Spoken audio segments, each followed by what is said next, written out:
In this video, we're going to look at running the ELK stack in order to provide centralized logging for our applications that are running on the Docker Swarm. The ELK stack is comprised of Elasticsearch, Logstash, and Kibana, and we have Docker images for all of those that we built in the last step. So the first step is going to be to target our manager node, since we're going to be creating these as services on the Docker Swarm. So the first thing we're going to do is we're going to do Docker network create, and we're going to create a logging network. So this is creating an overlay network that all of our containers that want to perform logging will connect to. The next thing we'll do is we'll create a Docker volume for our Elasticsearch data using the Rexray driver that we set up in a previous video.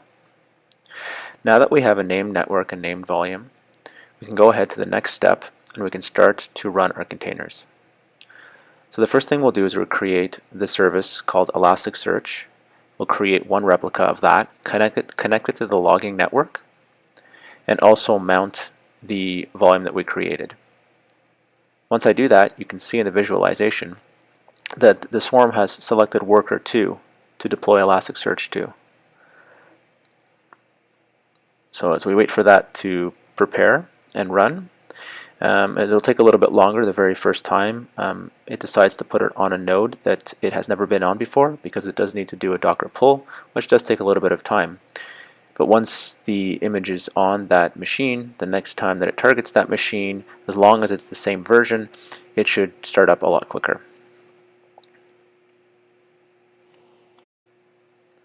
So while we wait for that, we can also take a look at the status of the service start from the command line. We can do a Docker service ls to see that we have 0 out of 1 replicas currently running.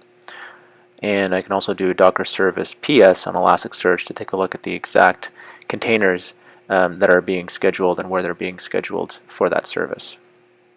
So here we see, just like we see in the UI, that it's being scheduled on worker 2. And if I expand this a little bit, you can also see that the state that we want it to be in is running, and that it's still in the preparing state. Okay, so it looks like the UI is telling us that the container is running. So if I do a Docker service ls again, indeed we can see that the service has started up. So the next thing we'll do is we'll create the Logstash container, and to do that, again, just run the same command, this time targeting the Logstash image. And again, it will go ahead and choose a node, this time manager 1. And again, it'll go through the preparing and starting phase. Now that Elasticsearch and Logstash are running, we'll go ahead and start the last service, which is going to be Kibana. And Kibana is the visualizer. So Elasticsearch is where Logstash sends logs to. Your application will talk to Logstash in order to send logs to it, and then they will be stored in Elasticsearch, and the Kibana service will connect to Elasticsearch in order to pull the data, which will be the logs, and to visualize those. So just to recap again, we're running named services. So if I go over to the code, the names that we've selected to run the services by on the logging network will essentially be available as DNS entries on that overlay network. So if I look at Logstash, I don't have to have the IP of Elasticsearch, I just call it by Elasticsearch. So that's the host that I connect to. And the swarm will automatically resolve Elasticsearch to the proper node and container. Similarly, if we look at the file for Kibana, we can see that the environment variable that we set, Elasticsearch URL, is just Elasticsearch port 9200. So once again, we're just using the named service in order to get to, from our code in order to get to the service. Okay.